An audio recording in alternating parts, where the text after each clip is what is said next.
الحمد لله غافر الذنب وقابل التوب شديد العقاب ذي الطول لا اله الا هو اليه المصير وصلى الله تعالى على خير خلقه سيدنا محمد النبي الأمي وعلى آله وأصحابه وأزواجه وذرياته وأهل بيته سيدنا محمد المبارك وسلم تسليما كثيرا كثيرا.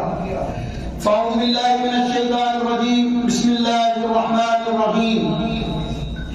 يا أيها الذين آمنوا اتقوا الله وقولوا قولا سديدا يصلح لكم أعمالكم ويغفر لكم ذنوبكم ومن يطع الله ورسوله فقد فاز فوزا عظيما. صدق الله العظيم. رب اشرح لي صدري ويسر لي امري واحلل عقدة من لساني يفقهوا قولي. رب يسر ولا تعسر وتمم بالخير. سبحانك لا علم لنا الا ما علمتنا انك انت العليم الحكيم.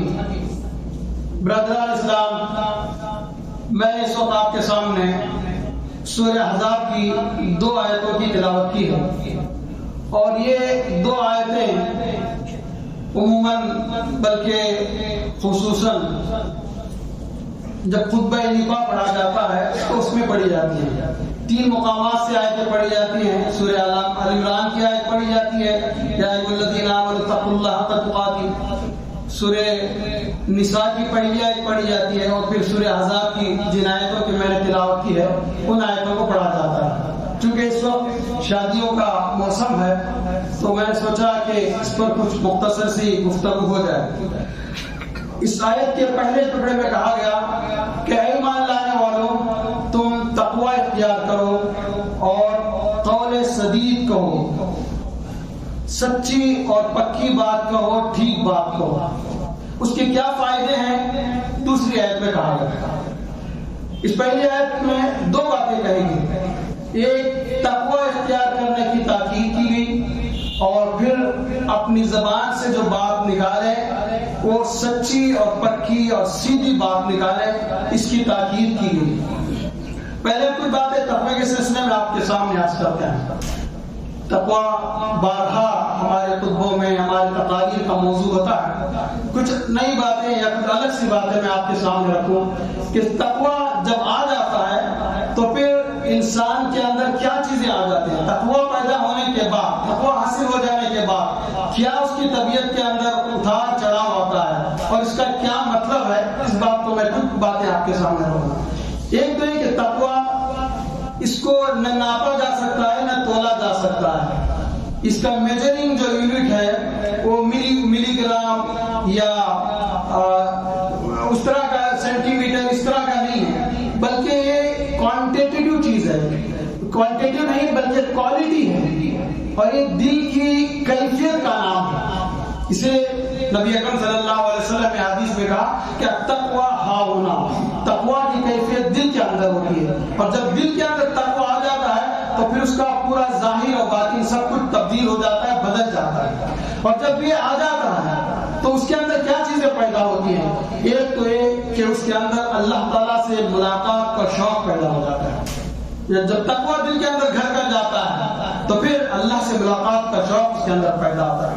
اس میں اللہ سے ڈرنے کی بات بھی شامل ہوتی ہے، اور اللہ سے محبت کی بات بھی شامل ہوتی ہے، اللہ کی تعظیم بھی شامل ہوتی ہے، اور پھر اس دنیا کی بے ثباتی اور آخرت کی پائیداری اور دائمیت کا تصور اس کے اندر واضح ہو کر آ جاتا ہے، اور آخرت کا اس کا مطمئن نظر آخرت ہوتا ہے.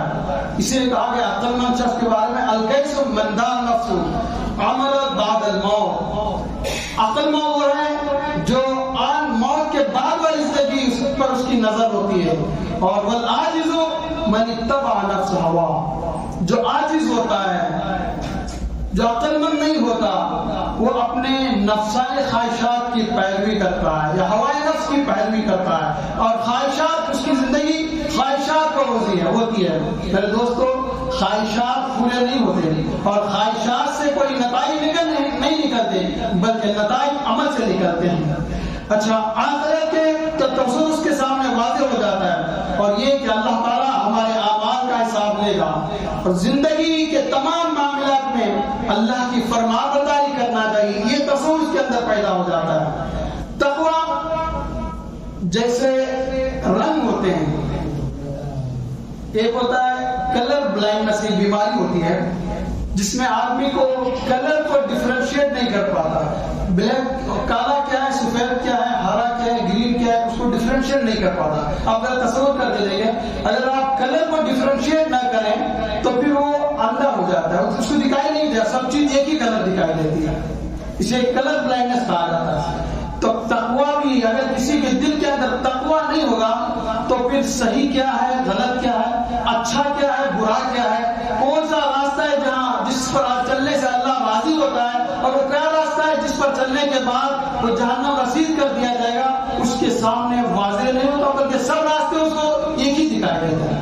یا زبان پر ٹیسٹ پیڈز ہوتے ہیں جس سے مزہ ہو سکتا ہے، اگر یہ مزہ والے جو برس ہوتے ہیں وہ ختم ہو جائے تو آپ اس کو مرچی بھی چبانے کے لیے دیں، اس کو کوئی احساس نہیں ہوگا، کریلا کھانے کے لیے دیں، اس کو کوئی احساس نہیں ہوگا، شکر کھلائیں کوئی احساس نہیں ہوگا، ہر چیز وہ کھا لے گا جس میں اس کا احساس حس ختم ہو جائے گی۔ تو اگر تقویٰ نہیں ہوگا تو انسانی زندگی کے اندر بھی ایسے ہی ہوگا، جیسے جسم کے لیے زندہ رہنے کے لیے روح کی ضرورت ہے، اسی طرح روح کی زندگی کے لیے تقویٰ کی ضرورت ہے۔ اگر تقویٰ نہیں ہوگا تو اس کی روح مردہ ہو جائے گی اور وہ ایک بے جان لاش بن کر رہ جائے گا۔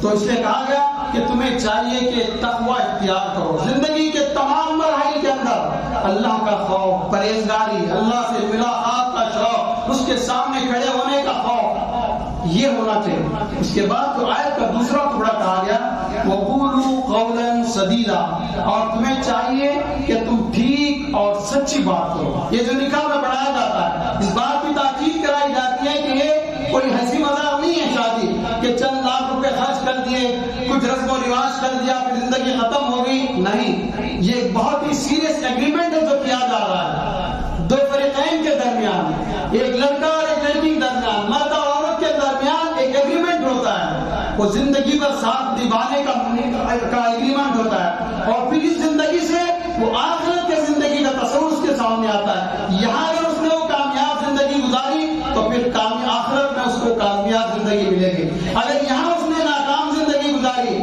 تو پھر آخرت میں بھی اسے ناکامی کا منہ دیکھنا پڑے گا۔ یہ میاں بیوی کے درمیان، ایک مرد اور عورت کے درمیان، ایک دو خاندانوں کے درمیان ایک لین دین ہوتا ہے، ایک ایگریمنٹ ہوتا ہے، تو یہ کوئی ہنسی مذاق نہیں ہے۔ تو کہا گیا وَقُولُوا قَوْلًا سَدِيدًا، تمہیں چاہیے کہ سچی اور پکی بات کو، صحیح بات کو۔ یہاں جو لفظ استعمال کیا ہے سدید ہے، قول سدید، اور قرآن مجید میں دوسرے مقامات پر قول زید کہا گیا۔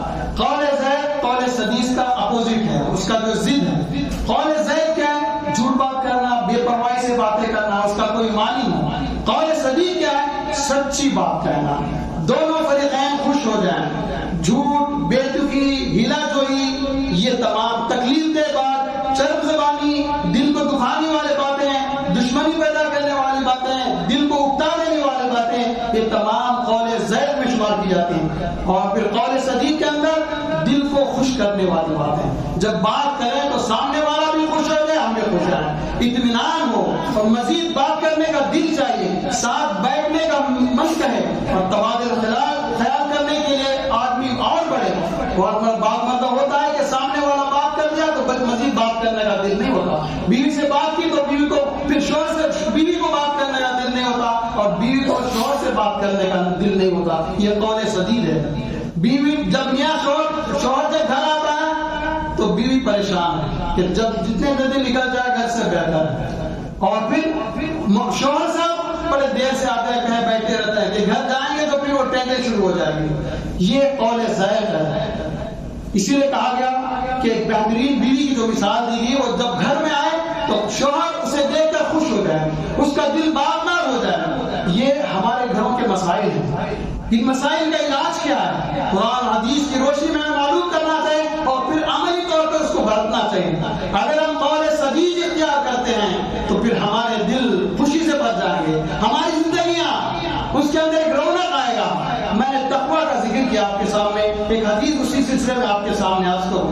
نبی اکرم صلی اللہ علیہ وسلم اکثر خطبوں میں کہا کرتے تھے اوصیکم بتقوی اللہ، میں تمہیں تقویٰ اختیار کرنے کی وصیت کرتا ہوں۔ اور اس کے بعد کہا کرتے تھے یہ ازین لامر کل، یہ تقوی تمہاری زندگی کو خوبصورت بنا دیتا ہے، ڈیکور کر دیتا ہے. جب تقوی زندگی کے اندر آتا ہے تو انسان کی زندگی بڑی خوبصورت بن جاتی ہے، اس کو ایک ڈیکوریشن مل جاتا ہے، اس کے اندر ایک سجاوٹ اور نکھار آتا ہے. اور پھر یہ کہاں سے آتا ہے؟ یہ زبان کے ذریعے سے آتا ہے. ذہن، زبان اور دل، اس کا ایک ہی فریکوینسی میں کام کرنا چاہیے. بعض مطلب ہوتا ہے کہ دل میں ایک بات ہوتی ہے، زبان پر دوسری بات ہوتی ہے، دماغ ایک اور چیز سوچ رہا ہوتا ہے. اس کو جو ہے قول سدید نہیں کہا جائے، اس کو قول زید کہا جائے گا. دماغ، دل اور زبان تینوں کا کنیکشن ایک ہی فریکوینسی کے اندر بات کی جائے. جیسے ہم کبھی پہلے ریڈیو لگاتے تھے، اس کی فریکوینسیز ہوتی تھی. اگر فریکوینسی برابر نہیں لگی تو کبھی BBC بھی سنائی دیتا تھا، تو کبھی آکاشوانی بھی سنائی دیتا تھا، دونوں مل ہو جاتے ہیں. لیکن اگر فریکوینسی برابر میچ ہو جائے تو بات کلیئر واضح ہو جاتی ہے. تو ذہن، زبان اور دل، یہ تینوں کا ایک ہی فریکوینسی کے اندر ہو تو اس کو کہا جائے گا قول سدید. فلاسفر نے اس کو بات کرنے کے جو طریقے بتائے وہ 4 ٹائپ کی گفتگو ہوتی ہے. ایک ہوتا ہے ون ون سچویشن سے کہا جاتا ہے، دوسرا ہوتا ہے ون لوز سچویشن، تیسرا ہوتا ہے لوز ون سچویشن، اور چوتھا ہوتا ہے لوز لوز سچویشن. میں آسان زبان میں آپ کو بتاؤں. بات ایسی ہونی چاہیے میں بھی جیتا، سامنے والا بھی جیتا. میں بھی جیتا، میرے بیوی بھی جیت گئی. میں بھی جیتا، میرے سسرال والے بھی جیت گئے. میں بھی خوش ہو گیا، میرے سامنے والے بھی خوش ہو گئے. یہ ریکوائرڈ گفتگو کا طریقہ ہے. دوسرا طریقہ کیا ہوتا ہے؟ میں ہارا، سامنے والا جیتا. اس کو کیسے سمجھائیں گے؟ اگر بیوی سے بات کر رہے ہیں تو کہیں گے کہ میں جیتا، آپ ہار گئے، میرے معاملات میں تمہیں دخل دینے کا کوئی حق نہیں ہے. اس کا مطلب ہے کہ میں جیت گیا، بیوی کو ہرا دیا، بیوی کا منہ بند کر دیا. بچوں سے کہا، میں نے کہا نا چپ رہو، چپ، میں جیت گیا، بچوں کو ہرا دیا. یہ ہوتا ہے ون لوز سچویشن. سامنے والے کو ہرا دیا، میں جیت گیا. دوسرا سچویشن ہوتا ہے لوز ون سچویشن. میں لوز کر دیا، سامنے والے، آپ بڑے لوگ ہیں صاحب، آپ کی بات ہی کیا ہے. سامنے والے کو جتا دیا، ہم ہار گئے. آپ کے سامنے ہم کس کھیت کی مولی ہیں صاحب، تم کے سامنے ہم ہی کام سو کہا ہے، تم بڑی مشہور. سامنے والے کو جتا دیا، ہم ہار گئے. اور ایک ہوتا ہے آخری سچویشن لوز لوز سچویشن. میں بھی لوز کیا، میں بھی ہار گیا، سامنے بھی ہار گیا. ہمارے یہاں یہ نہیں ہوتا، لیکن عموماً آپ دیکھ سکتے ہیں ساس بہو کے جب جھگڑے ہوتے ہیں، عموماً کتابوں میں یہ بات لکھی ہے کہ جہاں ساس بہو کے جھگڑے ہوتے ہیں وہ لوز لوز، یہ ادھر سے بولتے رہتے ہیں، ادھر سے بولتے ہیں، یہ اس کی نہیں سنتی، وہ اس کی نہیں سنتی، دونوں طرف سے چلتے رہتی، زبانیں بند نہیں ہوتی. یہ لوز لوز، میں بھی ہار گیا، وہ بھی ہار گیا، یہ لوز. لیکن جو درکار سچویشن ہے، جس سچویشن میں بات کی جائے، جس اسٹائل سے بات کی جائے، جو بات کرنے کا طریقہ ہو، وہ یہ کہ میں بھی جیتا، سامنے والا بھی جیت گیا. بیوی سے بات کریں، سامنے خاندان والے سے بات کریں تو یہ کہ سامنے والے کو ابھی دل نہ توڑا جائے، دل کو چھید نہ کر دیا جائے، بلکہ بڑی مٹاس میں، بڑی پیارے انداز میں بات کریں گے تو وہ بھی جیت گیا، یہ بھی جیت گیا. اچھا، قول سدید سچ بات کہنا. سچ بات کہنے کے لیے میرے دوستوں بڑا جگر گردہ کی ضرورت ہوتی ہے. مومن بڑا جری ہوتا ہے، بڑا طاقتور ہوتا ہے. طاقتور صرف فزیکلی طاقت نہیں ہوتی بلکہ اس کے جذبات پر کنٹرول ہوتا ہے. وہ بات کہتا ہے تو سچی بات کہنے کے لیے جرات چاہیے. ورنہ ہوتا ہے کہ دل میں ایک بات ہوتی ہے، سامنے میں ایک بات کا، اس کو جری بات نہیں کہا. یہ بزدلی کی نشانی ہوتی ہے. بات جو کہی جائے قوت کے ساتھ، جرات کے ساتھ، ہمت کے ساتھ. اور سچ بات کہنے کے لیے جرات چاہیے، ہمت چاہیے. آخری ایک بات رکھ کے اپنی بات کو ختم کروں. میرے دوستوں، زبان ایک بہت بڑی آزمائش ہے.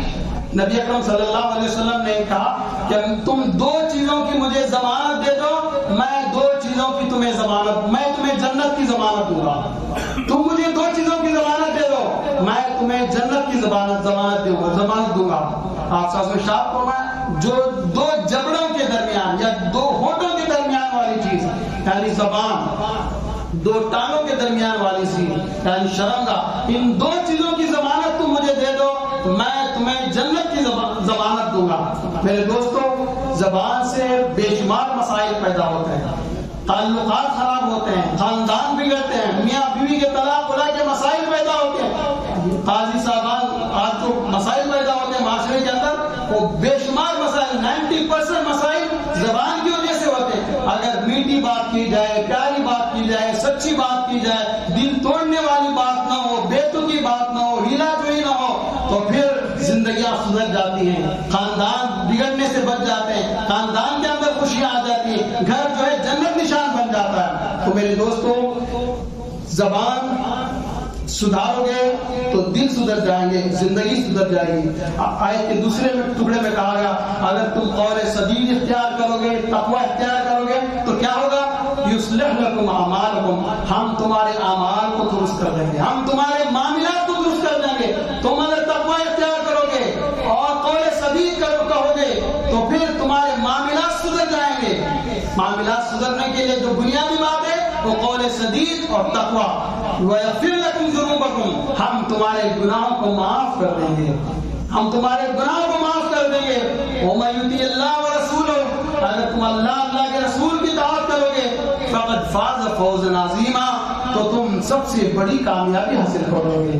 تقوی کے ذریعے سے, تقوی کا تعلق زبان سے اور زبان کا تعلق تقوی سے ہو تو پھر اعمال اور معاملات سدھر جائیں گے, پھر اللہ اور رسول کی اطاعت کی جائے گی تو پھر کیا اس کے بدلے میں ملے گا؟ گناہ تو معاف ہو جائیں گے اور فوز عظیم مل جائے گا. فوز عظیم, بڑی کامیابی.